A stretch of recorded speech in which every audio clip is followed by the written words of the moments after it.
Bonjour à toutes et à tous et bienvenue sur Africa BV, votre chaîne dédiée à l'actualité africaine où nous mettons en lumière les sujets qui façonnent l'avenir de notre continent. Aujourd'hui, nous allons... Mes chers amis, le Ghana, le Togo et le Tchad sont dans le viseur des organisations terro-impérialistes ou impériales terroristes pour empêcher leur rapprochement vers l'Alliance des États du Sahel. Je vais prendre pays par pays. D'abord le Ghana. Vous le savez, à la fin de l'année passée, il y a eu une élection présidentielle au Ghana, qui est un état de droit. Et à l'issue de cette élection, le candidat de l'opposition, John Mahama Dramani, a été déclaré vainqueur. Il a battu le candidat du parti sortant, dirigé par Nana Akufo-Addo, qui bien sûr a tenté une fraude, mais qui n'a pas pu submerger l'état de droit ghanéen pour imposer la victoire de son poulain. La défaite du candidat de Nana Akufo-Addo n'a pas été du goût de Nana Akufo-Addo, mais elle n'a pas non plus été du goût de l'organisation néocolonisée de la CEDEAO. Elle n'a pas été du goût des puissances qui sont les parraines de la CEDEAO. Celles qui voulaient pousser la CEDEAO, par exemple, à attaquer militairement le Niger. Celles qui ont instrumentalisé la CEDEAO en janvier 2022 pour infliger des sanctions illégales, criminelles, inhumaines au Mali, par la suite au Burkina et au Niger. Hein? Ces puissances-là ont mal vécu la défaite du candidat du parti au pouvoir.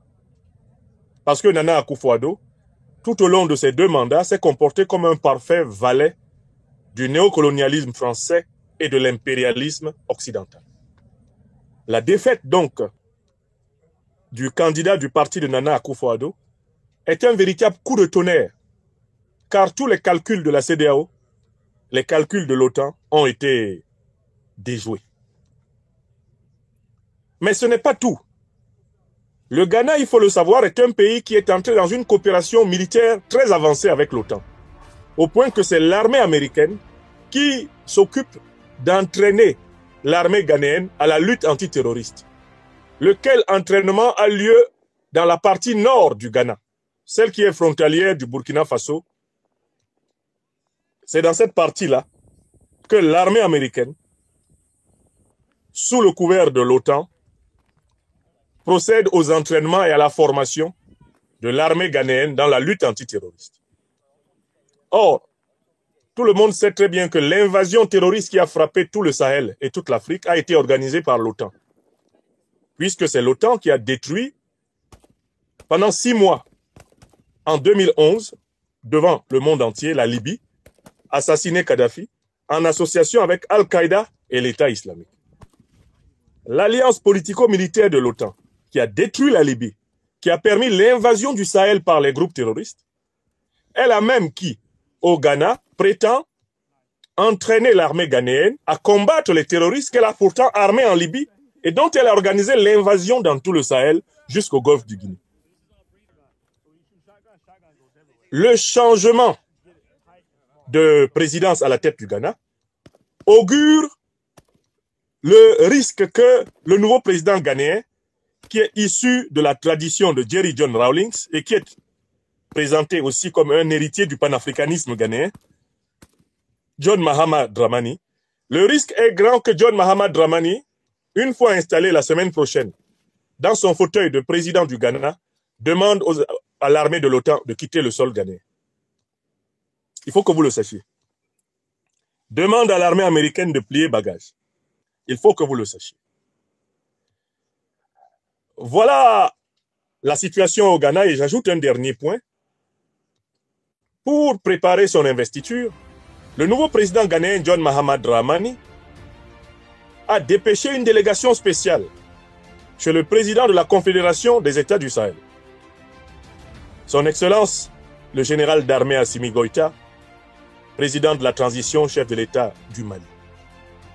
John Mahama Dramani a demandé à ce que le président Assimi Goïta ou l'un de ses représentants attitrés veuille bien honorer de leur auguste présence la cérémonie d'investiture de son pouvoir. Cette démarche ghanéenne n'est pas du goût des maîtres de l'ancien pouvoir. Elle n'est pas du goût de la CEDEAO. Elle n'est pas du goût de l'OTAN. Elle n'est pas du goût des néocolonialistes et des impérialistes qui pressentent que cette visite, cette offre, cette ouverture diplomatique proposée par le Ghana est une manière pour John Mahama Dramani, le nouveau président élu du Ghana, eh bien, de préparer un rapprochement du Ghana vers l'AES, en même temps que la fin eh bien, du séjour des troupes américaines, des troupes de l'OTAN sur le sol ghanéen. Cela augure tout naturellement aussi une radicalisation de la lutte antiterroriste sans l'appui des puissances de l'OTAN. Or, une enquête du média officiel européen Reuters à la fin de l'année 2024 a établi que le nord du Ghana était une base arrière des groupes terroristes qui bénéficiaient d'une attitude passive du régime de Nana Akufo-Addo. Vous avez tous suivi cela. Donc l'arrivée de John Mahama Dramani à la tête du Ghana sème un vent de panique parmi les groupes terroristes et leurs sponsors internationaux. Les groupes terroristes paniquent, l'OTAN panique, toutes les puissances néocolonialistes paniquent. Pourquoi? Parce que John Mahama Dramani, peut déloger toutes les forces de l'OTAN en un seul décret, en donnant un délai. John Mahama Dramani peut radicaliser le combat de l'armée ghanéenne contre les groupes terroristes qui se réfugient au nord du Ghana. Et il peut le faire en association avec l'armée burkinabé, avec l'armée nigérienne, avec l'armée malienne, c'est-à-dire avec la Confédération des États du Sahel. Tout cela, il ne savait pas que c'est ce qu'il allait faire. Voilà pourquoi la pression est en train d'être mise par les terroristes sur le nouveau président ghanéen, alors même qu'il n'est pas encore installé dans son fauteuil. Ils se sont mis à brûler tous les marchés au Ghana. Ils se sont mis à brûler tous les marchés au Ghana. J'ai regardé les images du grand marché du vêtement à Accra qui vient d'être brûlé. La totalité du marché a été brûlée. Alors même qu'il y a des sapeurs-pompiers à Accra et qu'ils sont intervenus dès qu'ils ont pu. Et qu'ils sont intervenus d'ailleurs très tôt. La totalité du marché a brûlé. Pour qu'un marché d'une telle taille, d'une aussi grande superficie, brûle entièrement, il est nécessaire que les pyromanes aient mis le feu à plusieurs endroits du marché en même temps. Donc, il ne s'agit pas d'une cause accidentelle. Parce que quand il y a un incendie accidentel dans un marché, il commence à un point A et puis il va continuer vers des points B, C, D, E, F, etc. On voit la progression de l'incendie à partir de sa cause. Alors que le marché d'Accra, il a été brûlé à partir de plusieurs positions. Et on sait donc que c'est un incendie criminel. Ce n'est pas un incendie accidentel. Ils ont lancé au moins, je ne sais pas, au moins 25 sources de feu dans le marché. De cette façon que quand les pompiers arrivent, ils ont affaire à un incendie total. Ils n'ont pas affaire à un incendie local qui progresse. C'est tout qui brûle en même temps. Il faut même faire l'hypothèse que les pyromanes aient utilisé des explosifs pour détruire la totalité du marché. D'accord? Très bien. Donc, voilà ce qui se passe au Ghana. Les attaques de marché sont des avertissements que les groupes terroristes font au nouveau pouvoir ghanéen pour lui dire, si vous ne poursuivez pas la même politique que Nana Akufo-Addo, nous frapperons le Ghana et vous-même, nous finirons par vous frapper. On passe au deuxième pays dans ma liste, c'est le Togo. Le Togo de Faure Gnassingbé est un pays qui a deux difficultés fondamentales. Sa première difficulté, c'est que c'est un pays dont le régime n'est pas véritablement légitime parce que c'est un régime qui est arrivé au pouvoir par coup d'État et qui est resté au pouvoir par une succession de coups d'État civils ou de coups d'État constitutionnels. Donc c'est un régime qui souffre d'un vrai problème de légitimité. Et ce problème de légitimité a débouché sur la non-réconciliation nationale. Les Togolais sont fortement divisés par la manière violente dont le régime issu de la dictature france-africaine du père Eyadema se poursuit par son fils.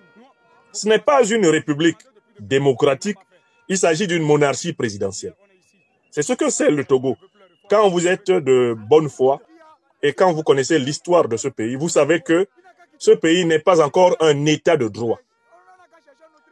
Un pays ne peut pas être une démocratie s'il n'est pas d'abord un état de droit. Ce n'est pas possible. C'est-à-dire que ce n'est pas un pays dans lequel le citoyen est protégé de la brutalité du pouvoir exécutif par la loi. Non. Dans ce pays, c'est le pouvoir exécutif qui fait la loi. Et ça, c'est un problème fondamental de toutes les dictatures africaines. Dès lors que c'est le pouvoir exécutif qui fait la loi, le président en exercice dispose de la vie de tous ses citoyens, de tous ses concitoyens. Il dispose de leur liberté. Il dispose de tous les pouvoirs, des droits de vie ou de mort sur son peuple. Ça, c'est un problème que le Togo a. Deuxième problème que le Togo a, son système sécuritaire est en partie dépendant de forces néocolonialistes et impérialistes occidentales. Par exemple, les experts militaires et sécurocrates d'Israël continuent à jouer un rôle important dans l'appareil de sécurité du Togo. Or, Israël et ses experts militaires, mais ce sont les gens de l'OTAN. Ce sont les gens de l'OTAN. Or, l'OTAN, vous le savez très bien, c'est la coalition qui a détruit la Libye, qui a assassiné Kadhafi, qui a organisé l'invasion du Sahel et qui veut, à travers cette déstabilisation structurelle, imposer ses bases militaires sur tout le continent africain. Rien que les États-Unis, la grande puissance directrice de l'OTAN, ils disposent de plus de 800 bases militaires dans le monde. Et ils ont un pion avancé au Togo. Le régime togolais est en intelligence avec les forces otaniennes pour son système sécuritaire. Voilà sa deuxième faiblesse. Première faiblesse, c'est un régime qui n'est pas réconcilié avec son peuple à cause de sa pratique autoritaire, autocratique. Deuxième faiblesse, c'est un régime qui dépend encore des réseaux sécuritaires néocolonialistes et impérialistes otaniens. Mais, de l'autre côté, le président Faure Gnassingbé s'est démarqué des autres chefs d'État de la CEDEAO en adoptant une attitude fraternelle envers les pays de l'AES. Il a refusé de s'aligner sur la ligne dure contre le Mali, la ligne dure contre le Burkina Faso, la ligne dure contre le Niger. Il a même proposé le port de Lomé comme voie de sortie et d'entrée des marchandises des pays de l'AES pour compenser l'embargo criminel que le Nigeria, le Bénin, la Côte d'Ivoire avaient envisagé contre ces pays-là, même le Ghana. Donc, le président Faure Gnassingbé s'est mis dans une situation littéralement ambiguë, avec littéralement le cul entre deux chaises. D'un côté, l'allégeance qui se perpétue au système sécuritaire et à la tutelle sécuritaire de l'OTAN, à travers son propre appareil sécuritaire, qui est largement issu du néocolonialisme, du colonialisme français et de la tutelle otanienne. Il a ce côté-là. Et puis de l'autre côté, il y a cette ouverture, il y a cette lucidité, il y a cette reconnaissance qu'il apporte au processus politique en cours au Mali, au Burkina Faso et au Niger. Et ça, c'est un fait incontestable. Il m'a fallu du temps pour que mes frères et amis de la résistance de l'opposition togolaise comprennent cela. Parce que certains opposants togolais ont persisté dans cette espèce de naïveté géopolitique qui consistait à ne pas voir que la politique étrangère du Togo vers l'AES était un avantage, c'était un atout de Faure Gnassingbé. Qu'on l'aime ou qu'on ne l'aime pas, moi je le critique, je déteste tous les dictateurs africains. Donc je ne suis pas un soutien de M. Faure Gnassingbé. Je connais quelques-uns de ses ministres, d'accord, mais je ne le soutiens pas. Parce que je l'attends sur le terrain fondamental de l'émancipation de mon peuple, le peuple africain du Togo. Mais ce n'est pas parce que je ne le soutiens pas que je ne dois pas reconnaître qu'il a, sur le plan diplomatique, fait des choses positives vers le Mali. vers le Burkina Faso et vers le Niger. La preuve, ceux-là même qui soutiennent sur tous les réseaux sociaux les présidents Assimi Goïta, Ibrahim Traoré, Abdourahmane Tiani, ne leur en veulent pas des bonnes relations qu'ils entretiennent avec le président togolais. Vous savez, dans la vie, il faut avoir le courage de ses positions. Si vous n'êtes pas capable d'en vouloir au président Assimi Goïta, au président Ibrahim Traoré ou au président Abdourahmane Tiani parce qu'ils ont de bonnes relations avec le président togolais, cela veut dire que vous avez bien compris qu'il y a une réalité politique là. À savoir que l'attitude de la diplomatie togolaise envers les pays de l'AES est globalement une attitude positive. Ceci est vrai que cela vous plaise ou pas. Grandir en politique, c'est cela. Donc, chaque fois que l'AES, on a voulu encercler l'AES, on a voulu isoler l'AES, que ce soit le Mali, le Burkina, le Niger, le président togolais a ramé à contre-courant. Quelle est la conséquence? La conséquence en est que les terroristes se sont mis à frapper sévèrement le Togo. Et voici maintenant 1 an et demi que le Togo est victime de la stratégie de l'attaque contre ses marchés. En 2023, un grand marché togolais a été brûlé, exactement comme le marché ghanéen qui vient d'être brûlé. Le marché a été attaqué à partir de plusieurs positions. Il a été complètement brûlé. C'est la même stratégie qui vient d'être employée à cette fin d'année. En septembre 2024, un autre marché togolais a brûlé. En décembre 2024, ils ont rebrûlé un autre marché togolais. Les terroristes frappent le Togo. Pourquoi? Pour dire à Fort Gnassingbé, on ne peut pas avoir 2 mètres. Soit tu es avec l'AES, et donc vous êtes dans la Confédération des États du Sahel, et vous êtes contre nous, la CEDEAO, et les néocolonialistes français et les impérialistes otaniens en général, soit tu es avec nous et tu dois être contre l'AES, contre Assimi Goïta, contre Ibrahim Traoré et contre Abdourahmane Tiani. La pression sécuritaire sur le Togo a augmenté considérablement ces dernières années. Plusieurs positions de l'armée togolaise ont été sévèrement attaquées. Des dizaines de soldats togolais ont été assassinés. Et maintenant, on attaque le tissu économique togolais. Parce que je viendrai tout à l'heure sur pourquoi est-ce qu'ils brûlent les marchés. Il faut que vous sachiez. On attaque le tissu économique togolais dans un but précis. Si on attaque les marchés, c'est dans un but précis. Il faudrait que vous réfléchissiez aux conséquences des attaques contre les marchés. Qu'est-ce que ça va provoquer dans le pays? Et là, vous saurez qu'il s'agit vraiment d'une opération de déstabilisation.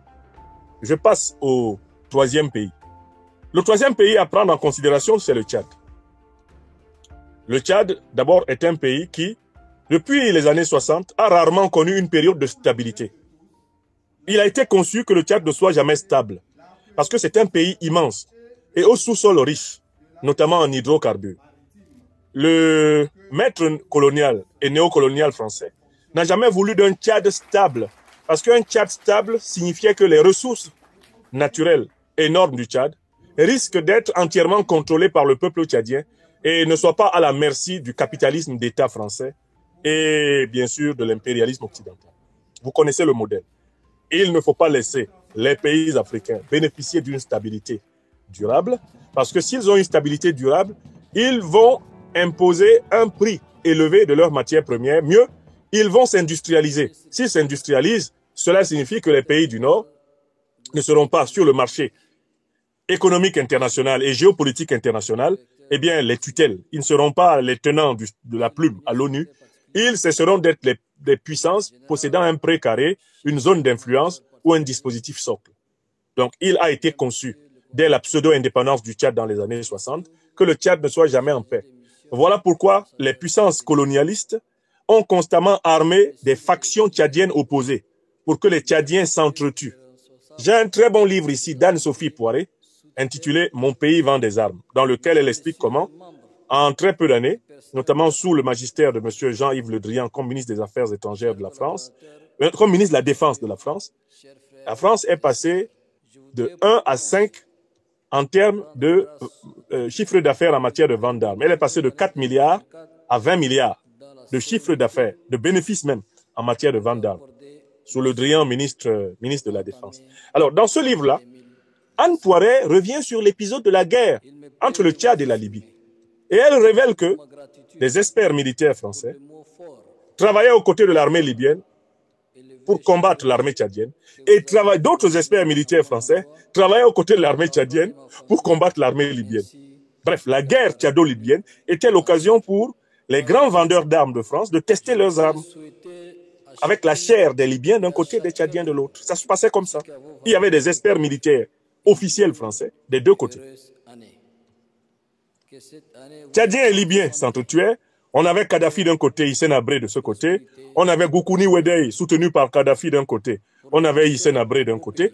Et puis des deux côtés, il y avait des experts militaires qui leur vendaient des armes françaises pour qu'ils s'entretuent. Anne-Sophie Poiré, le livre là est là. Elle a documenté ça. Donc le Tchad, on n'a jamais voulu que le Tchad soit en paix. On a toujours entretenu la guerre au Tchad. Parce que si le Tchad est en paix, le peuple tchadien, réconcilié, apaisé, va se développer. Il va produire l'une des plus belles civilisations matérielles, des civilisations esthétiques, civilisations politiques d'Afrique. Il ne faut pas que le Tchad soit en paix. On a instillé dans la mentalité tchadienne la méfiance entre le nordiste et le sudiste.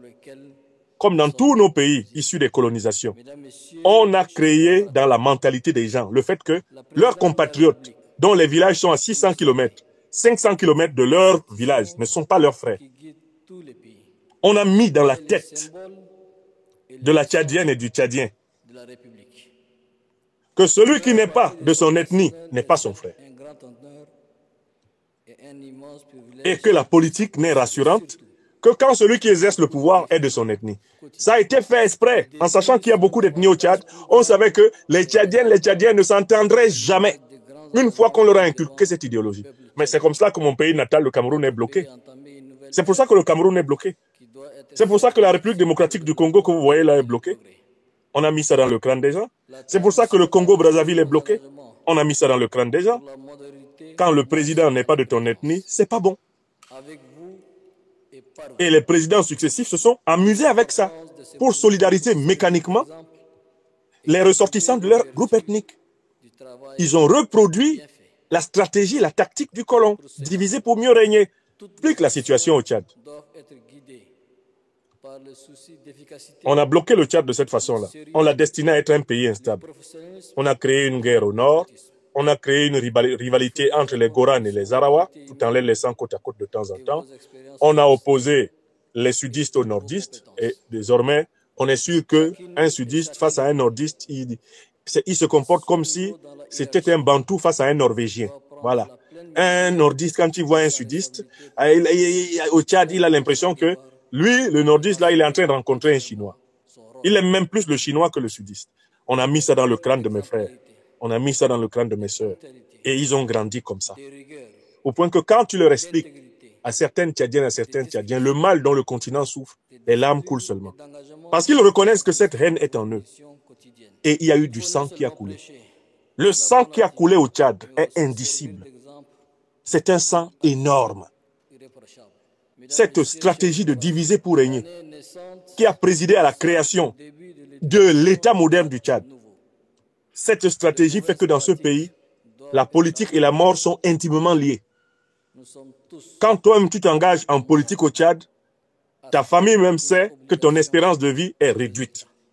C'est vrai que tu sois président ou que tu sois seulement chef d'un tout petit parti politique. Il y a toujours quelqu'un qui est prêt à te tuer. Et ce quelqu'un-là, c'est une Tchadienne, c'est un Tchadien, comme toi, à qui on a dit, ceux-là ne sont pas comme toi. Dès qu'ils ne sont pas d'accord avec toi, tue-les. Voilà le blocage du pays. Donc le Tchad est dans cette situation, et c'est une situation dans laquelle le néocolonialisme et l'impérialisme ont toujours été très à l'aise. Ils ont organisé toutes les guerres du Tchad. Ils ont armé les factions.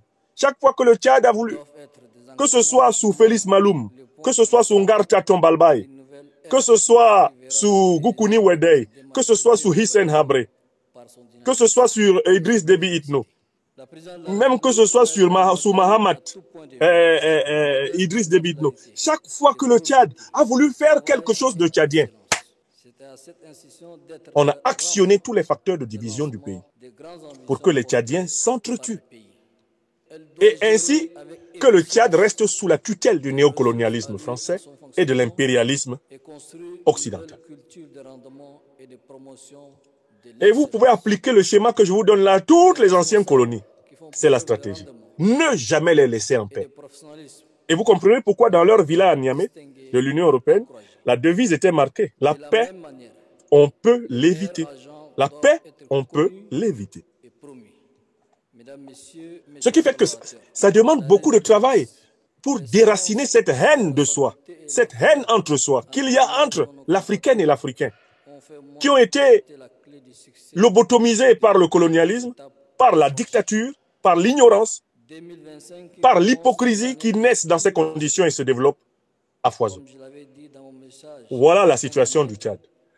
Un pays où tout le monde a peur de tout le monde. Par conséquent, où tout le monde est prêt à tuer tout le monde. Voilà la situation de mon peuple.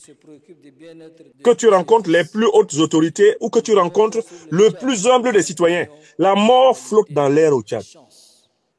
La mort flotte dans l'air au Tchad. Mes frères et sœurs tchadiens, comme l'écrasante majorité des peuples africains, vivent avec la peur de la mort violente. Ils vivent avec ça, et ils dorment avec ça. Ils dorment avec la peur d'être tués. Ils se réveillent avec la peur d'être tués. Ils s'exilent avec la peur d'être tués. Ils reviennent d'exil avec la peur d'être tués. Ils essayent de faire de la politique avec la peur d'être tués. Et on leur a appris un réflexe, tue le premier si tu peux. Pour sauver ta peau, tue le premier si tu peux. Tant pis pour toi si tu n'es pas le premier à tuer. Or, qu'est-ce qui s'est passé? Dans ce Tchad que le néocolonialisme pensait maîtriser, dans ce Tchad où on a imposé, après Idriss Déby Itno, son fils, Mahamat, le néocolonialisme était sûr de maîtriser la situation. Mais alors que nous avons prévenu qu'il y aura de très grandes surprises dans ce 21e siècle africain, nous n'avons pas été écoutés. Qu'est-ce qui s'est passé? Mahamat Idriss Déby Itno, qui est un militaire de formation, comme son père, se retrouve avec son armée sévèrement attaquée dans le lac Tchad. Il se lève pour aller combattre ceux qui sont en train de tuer ses camarades, parce que c'est la tradition des dirigeants militaires tchadiens de toujours participer eux-mêmes aux opérations militaires pour ressouder la solidarité de leur armée avec eux. C'est leur tradition. Quand il va là-bas, il demande à la communauté internationale occidentale et notamment il demande à son partenaire traditionnel qui a contribué à sa propre formation, la France, de l'aider à combattre les terroristes. Silence radar, motus bouche cousue. Mahamat Idriss Déby Itno comprend alors que, en fait, malgré tous ses efforts pour ne pas voir la réalité en face, la déstabilisation du Tchad est une condition de la domination néocoloniale et impérialiste sur le Tchad. Et que lui, en fait, est conçu comme quelqu'un qui est chargé de faire semblant d'être le maître du Tchad pendant qu'on va le troubler. Et lui, il sera simplement là pour réparer de temps en temps les pots cassés et gérer le pays comme il peut. Jusqu'à ce qu'on trouve son successeur ou que l'un de ses fils s'impose à son tour comme lui s'est imposé après son père. Mahamat se rend compte qu'il vient de commencer, depuis 2021 à la tête du Tchad, une carrière de pantin, d'instrument, une carrière de marionnette du néocolonialisme et de l'impérialisme. Et que c'est dans tout cela que lui-même risque de trouver la mort comme son propre père. Ah! Mahamat dit, je suis fasciné par le pouvoir, je suis né dans la maison d'un président, je suis fils d'un président, je suis fasciné par le pouvoir me plaît, je n'ai pas envie de lâcher le pouvoir. Mais mon père a fait 27 ans comme ça et il a fini allongé par terre parce qu'il a parlé, parce qu'il a critiqué, parce qu'il a remis en cause l'instrumentalisation qui lui a été imposée. Moi-même aussi, c'est ce qui m'attend. Mais est-ce qu'il ne faut pas que je fasse quelque chose d'autre? Est-ce qu'il faut que j'aie la patience de mon père qui a attendu trop longtemps avant de prendre son courage à deux mains? Est-ce qu'il vaut mieux pas mieux, même si je dois mourir, que je meure pour avoir fait quelque chose que mon père n'a pas pu faire? Voilà la question qui s'est posée dans le cœur de Mahamat Idriss Déby Itno. Et voilà pourquoi, alors même que personne ne s'y attendait, le ministre des Affaires étrangères de la France venait de rendre visite au Tchad. Il venait d'être reçu au palais présidentiel. contre toute attente, Mahamat Idriss Déby Itno est sorti et a rompu les accords de défense et de coopération militaire entre le Tchad et la France, qui dataient des années 70. Il les a rompus. Alors, j'ai vu plusieurs de mes frères et sœurs opposants tchadiens dire que ça n'a aucune valeur. Méfiez-vous. La rupture des accords a une valeur. Parce que ces accords sont ce qui donne à la domination une forme juridique. Ces accords sont ce qui permet à la domination d'avoir l'imprimatur du droit international. La rupture de ces accords est un fait inédit dans l'histoire politique tchadienne. Que vous aimiez Mahamat Idriss Déby Itno ou non, vous êtes obligé de reconnaître qu'il a posé un acte révolutionnaire. Moi, personnellement, je ne l'aimais pas du tout. Je ne l'aime pas du tout, en raison des conditions dans lesquelles il est arrivé au pouvoir et des actes de barbarie qu'il a posés contre le peuple tchadien. Je l'ai dit et je le répète, je ne cautionne aucun de ces actes. Mais Mahamat Idriss Déby Itno est un Tchadien, c'est un homme. Il est sur la terre de ses ancêtres au Tchad. Même s'il est héritier d'une dictature, il est toujours possible à cet homme d'agir de telle sorte que le sort du Tchad, le sort auquel le Tchad a été destiné, d'être une terre en guerre permanente, que ce sort soit changé. Il ne faut pas jeter l'eau du bain avec le bébé. La décision qu'il a prise là, c'est une bonne décision. Vous pouvez retourner la décision là dans tous les sens possibles. C'est une bonne décision, dans l'intérêt du peuple tchadien. Elle oblige les Tchadiennes et les Tchadiens à apprendre à vivre ensemble sans être sous la tutelle d'un maître néocolonial. Elle enlève sur les Tchadiens la pression d'être sous surveillance. Elle les oblige à se regarder en face et à trouver une solution pour vivre ensemble ou périr ensemble. Cette décision, j'ai déjà dit les 5 raisons pour lesquelles il l'a prise. La première raison, il a tiré les leçons de la faim que son père a connue. La deuxième raison, il a noté la non-assistance à Tchad en danger de la part de la puissance française et il l'a dit dans son allocution au mois de décembre que l'accord de coopération était devenu obsolète, inutile, puisque sur le terrain, la présence de l'armée française n'apportait pas un plus à l'armée tchadienne dans la lutte antiterroriste. Deuxième raison. Troisième raison, il en avait marre de toutes les affaires judiciaires qui sont suscitées à Paris contre lui, alors que lui ne suscite pas des affaires judiciaires en N'Djamena contre ses homologues français. Quatrième raison, Mahamat Idriss Déby Itno sait qu'on aurait bien voulu que le Tchad serve toujours de base arrière pour déstabiliser la confédération de l'Alliance des États du Sahel. Et Mahamat Idriss Déby Itno n'a pas été coopératif. Sinon, le front est du Niger serait actuellement en ébullition. Sinon, les troupes nigériennes seraient attaquées sur tout le long de la frontière tchadienne, avec fureur. Mahamat Idriss Déby Itno a refusé, jusqu'ici, il a refusé de servir de base arrière pour attaquer le Niger. Pourquoi? Parce qu'en tant que militaire, il a conscience du fait que son pays est très instable. Et s'il s'aventure à servir de base arrière pour attaquer le Niger, il augmente les chances qu'à un moment donné, une alliance de mouvements rebelles, il augmente les chances qu'à un moment donné, une alliance de mouvements rebelles s'unisse contre lui. Il augmente les chances qu'une alliance de mouvements rebelles s'unisse contre lui, fonde sur N'Djamena et le chasse du pouvoir. Pourquoi? Parce que sa frontière avec le Soudan est fragile. La guerre entre Hemeti et Al-Burhan.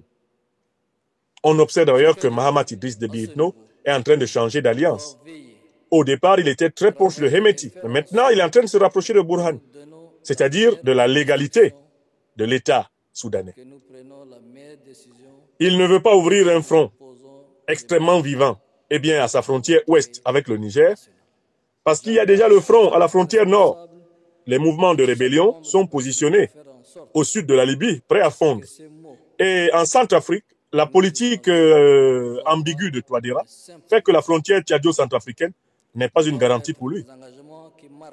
Sans oublier que toute la zone du lac Tchad, infestée par Boko Haram, est fragile au Cameroun, elle est fragile au Nigeria, elle est fragile au Niger, comme elle est fragile au Tchad. Mahamat Idriss Déby Itno, en stratège militaire, a compris qu'il ne lui faut pas laisser s'ouvrir autant de fronts. S'il y a tous ces fronts qui sont ouverts, les gens vont lui tomber dessus en diamant. Donc, il a fait son analyse et il a dit, moi, je ne vais pas me mêler d'attaquer l'AES. Je ne vais pas jouer au jeu du Nigeria, au jeu du Bénin, au jeu de la Côte d'Ivoire. Moi, je ne joue pas à ça. Voilà la raison pour laquelle Mahamat Idriss Déby Itno, le président maréchal, comme on l'appelle désormais, dans le discours qu'il a donné le 31 décembre 2024, a dit publiquement ceci. Je sais que les décisions que j'ai prises vont nous valoir une attaque massive. Je sais qu'il y aura des conséquences contre nous. Je sais même qu'on va profiter de cela pour soutenir certains Tchadiens contre nous. Mais je sais que la décision que j'ai prise, historiquement, sera marquée dans les annales de l'histoire.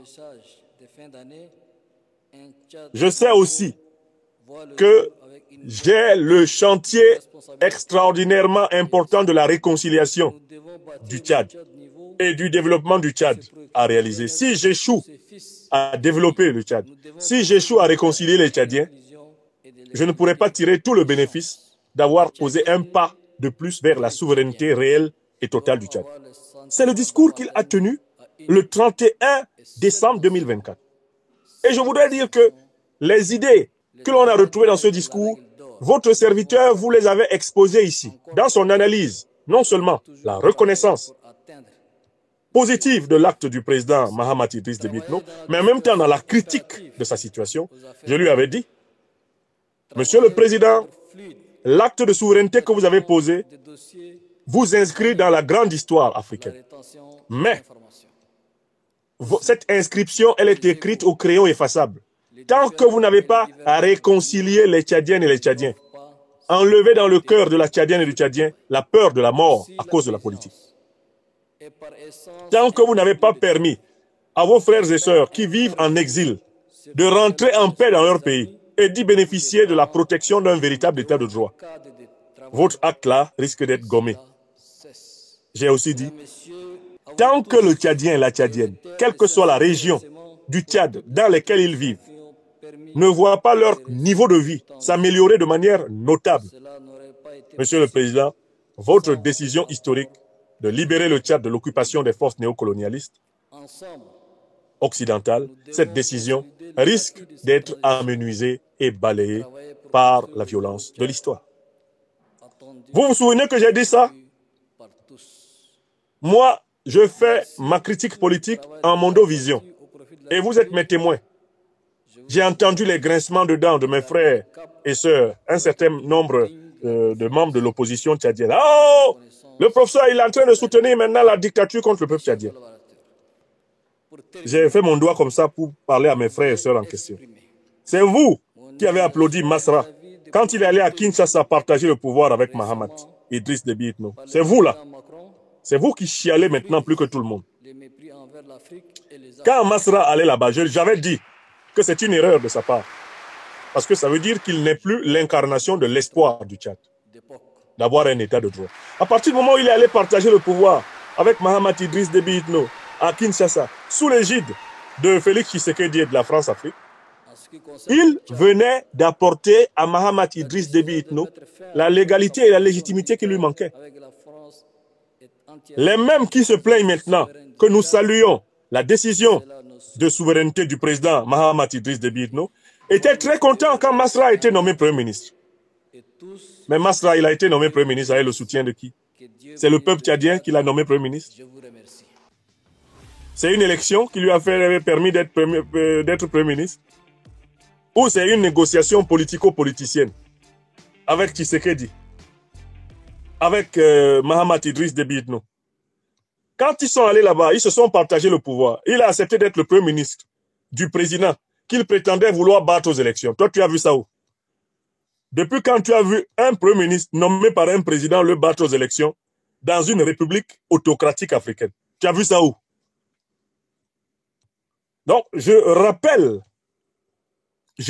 à ceux qui sont là, mes frères et sœurs tchadiens qui se plaignent, ah, le professeur, il est en train de soutenir maintenant un autocrate contre le peuple tchadien. Je dis, hey, c'était pas vous qui étiez derrière Masra pour être premier ministre, Mahamat. Donc, arrêtez. Cette diabolisation absolue de Mahamat Idriss Déby Itno, elle n'est plus possible puisque Masra à succès lui a reconnu le statut de président. À partir de là, il a acquis l'égalité et légitimité dans le pays. Il est votre président. C'est le leader de votre opposition là. C'est lui qui allait le reconnaître. Donc ne venez pas pleurer ici. Maintenant, il faut passer à la phase de la réconciliation. Il faut passer à la phase du développement. C'est vous-même, votre leader, qui est allé légitimer Mahamat Idriss Déby Itno à Kinshasa. Si Masra Succès n'était pas allé là-bas, Mahamat Idriss Déby Itno souffrirait toujours d'un déficit de légalité et de légitimité. Sa légitimation, c'est la participation de Masra. Félicitez Masra. Et c'est pour ça que je l'ai appelé échec. Et je lui avais dit que dès qu'il aura été utilisé pour légitimer Mahamat Idriss Déby Itno, lui, Masra, là, il sera froissé. Il sera froissé comme un vieux Kleenex et il sera jeté dans une poubelle. Et puis on ne parlera plus de lui. C'est ce qui est en train d'arriver. Il est dedans actuellement. Et il ne pourra plus, avec le même courage, obtenir que des Tchadiennes et des Tchadiens sortent dans la rue pour risquer leur vie à cause de lui. Les Tchadiens et les Tchadiens ont déjà noté que ce monsieur-là, pour un poste de Premier ministre, il peut oublier notre sacrifice. Donc, quand il va recommencer, ah, Tchadien, Tchadienne, c'est le leader serviteur qui vous appelle. Les Tchadiens vont dire, le professeur Yamsi t'a appelé échec. Il te connaît bien. On est déjà vacciné avec toi. Cherchons l'état de droit, cherchons la réconciliation, cherchons la souveraineté, cherchons à extirper le règne de la mort parmi nous. Nous sommes tous des Tchadiennes et des Tchadiens. Voilà. À cause donc de ce pas de géant, avec le rapprochement potentiel du président Mahamat Idriss Déby Itno vers l'alliance des États du Sahel, je le préviens que les attaques du lac Tchad ne sont rien à côté de ce qui arrive. Et voilà pourquoi j'ai lancé un signalement en observant ce qui s'est passé au Ghana et au Togo en disant « Oh, Tchadiennes, Tchadiens, autorités tchadiennes, surveillez les marchés. » Les marchés du Tchad vont être attaqués comme ceux du Togo et du Ghana dans les prochaines heures, dans les prochains jours. Vous viendrez ici me dire « C'est ce que vous aviez dit. » Bon, je conclus ce point. Pourquoi attaque-t-on, pourquoi les terroristes attaquent-ils les marchés? C'est important que vous sachiez l'enjeu de l'attaque terroriste contre les marchés. Les marchés sont les lieux où les hommes et les femmes viennent échanger les richesses qui ont été produites dans le pays, soit par la production nationale, soit par l'importation. Donc, en attaquant les marchés, on détruit une zone d'intersection fondamentale entre l'offre et la demande. L'économie fonctionne aussi sur la base de la loi de l'offre et de la demande. L'offre et la demande, où se rencontrent-elles dans un système économique? C'est au marché. Si on détruit le marché, l'offre est détruite, la demande est détruite. Donc, l'attaque contre les marchés a un effet immédiat sur la société. Des micro-entreprises vont fermer parce qu'on a détruit leurs entrepôts. Beaucoup de gens stockent leurs marchandises dans le lieu du marché, où ils ont un magasin et puis un lieu d'exposition et de vente. Donc, quand on brûle le marché, on a brûlé des stocks. On a donc détruit le capital. On a aussi détruit, en brûlant le marché, on détruit aussi les capitaux financiers. Parce qu'il y a plusieurs entreprises possédant des magasins au marché qui se ferment très bien, qui laissent des fonds de caisse, qui laissent de l'argent, notamment de l'argent sous forme de billets de banque, à l'intérieur de leur caisse stratégique au marché, en sachant que c'est fermé et même que c'est protégé par des gardiens. Quand on brûle le marché, on brûle de l'argent. On brûle de l'argent liquide. Donc les gens ont des pertes financières, non seulement en marchandises, mais ils ont des pertes fiduciaires, ils ont des pertes en argent. Quand on a brûlé le marché comme ça, plusieurs entreprises ferment, plusieurs petites et moyennes entreprises ferment. Mais la conséquence, c'est aussi que pour renouveler les marchandises, eh ben, pour pouvoir acheter ce qui a été brûlé au marché, les consommateurs sont obligés de payer plus cher. Puisque brûler les marchés produit de la rareté et que la rareté entraîne l'augmentation des prix, brûler les marchés, c'est une bonne manière de provoquer une inflation, une hausse vertigineuse des prix des matières premières, des produits de base dans le pays. Donc, en fait, brûler les marchés accélère la crise économique et sociale dans un pays. Brûler les marchés accélère la crise économique et sociale dans un pays. Vous venez de comprendre pourquoi ils attaquent les marchés. Ils attaquent les marchés pour provoquer artificiellement des crises économiques et sociales sévères qui vont soulever les populations contre les régimes en place. On brûle les marchés au Ghana pour que le Ghana soit rapidement ingouvernable. Que les Ghanéennes et les Ghanéens soient dans la rue contre John Mahamad Dramani. Et que John Mahamad Dramani soit obligé de se mettre à genoux, comme Nana Akufo-Addo, devant le FMI et la Banque mondiale. On brûle les marchés au Togo pour que le peuple togolais finisse par se révolter contre Faure Gnassingbé et que Faure Gnassingbé soit obligé de faire la volonté des maîtres néocolons impérialistes et de continuer la spirale d'endettement de l'économie togolaise auprès du FMI et de la Banque mondiale.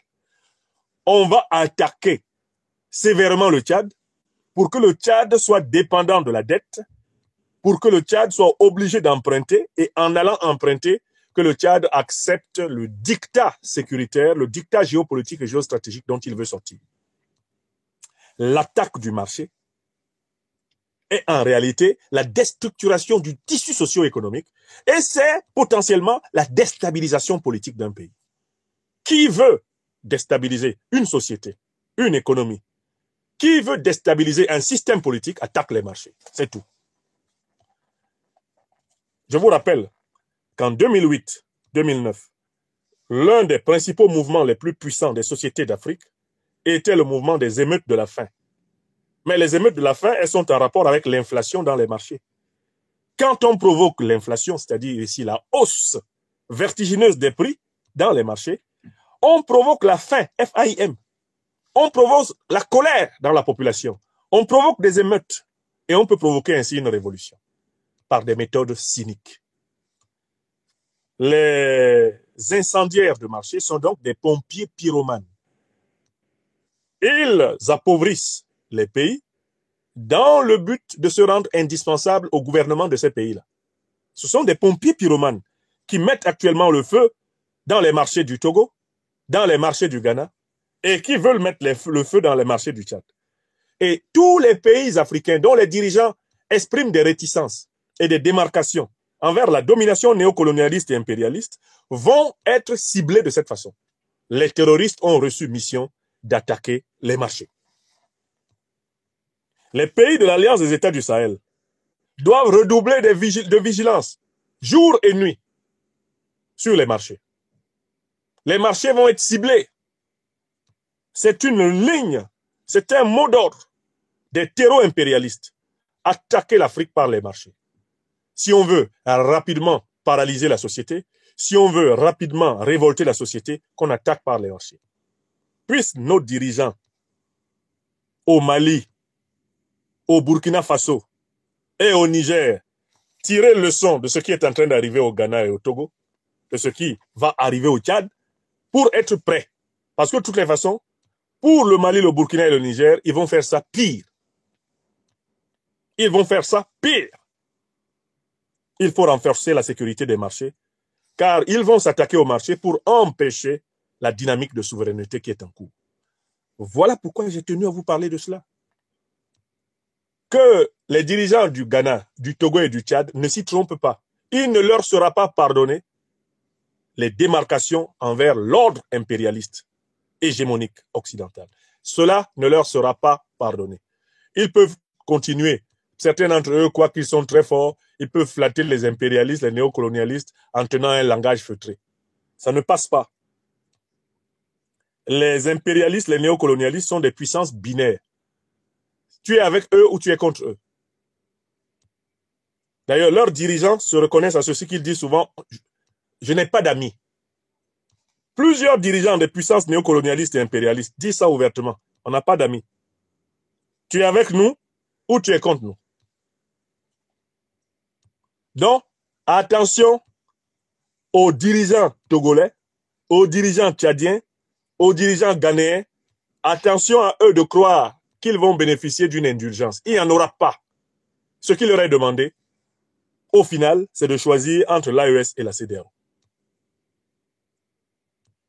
C'est de choisir entre le panafricanisme révolutionnaire, émancipateur du continent africain, et le néocolonialisme et l'impérialisme qui veulent perpétrer la servitude des Africaines et des Africains. C'est la question qui est posée.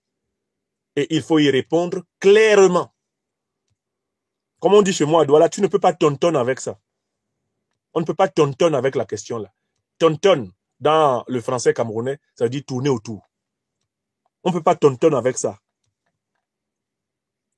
Et c'est vrai de toutes les oppositions africaines là, qui aspirent au pouvoir et qui ne veulent pas s'exprimer clairement contre l'impérialisme et le néocolonialisme. Ça ne passe pas. Aucune opposition africaine ne représente, n'incarnera l'espérance africaine si elle n'est pas capable de se positionner clairement sur tout ce qui concerne le colonialisme, le néocolonialisme et l'impérialisme. Vous ne vous exprimez pas là-dessus, n'espérez pas exercer le pouvoir dans l'Afrique du XXIe siècle. Ça ne passera pas. Les peuples africains sont en train de prendre conscience du fait qu'il faut faire allégeance à votre peuple. Entièrement. Et à sa cause. Ou laisser la politique. Vous faites allégeance au peuple africain, vous servez le peuple africain, ou vous laissez la politique. Ne faites plus la politique. C'est ce que les peuples africains sont en train de dire à tous les dirigeants. Qu'ils soient des dictateurs, des opposants, des soi-disant modérés, le peuple africain veut des dirigeants dévoués. Des dirigeants dévoués. Des dirigeants sacerdotaux. Voilà ce qu'on veut maintenant à la tête de l'Afrique. Donc, si vous venez avec un discours là, vous voulez tontonne, vous allez vous tontonner tout seul. On va vous regarder comme ça.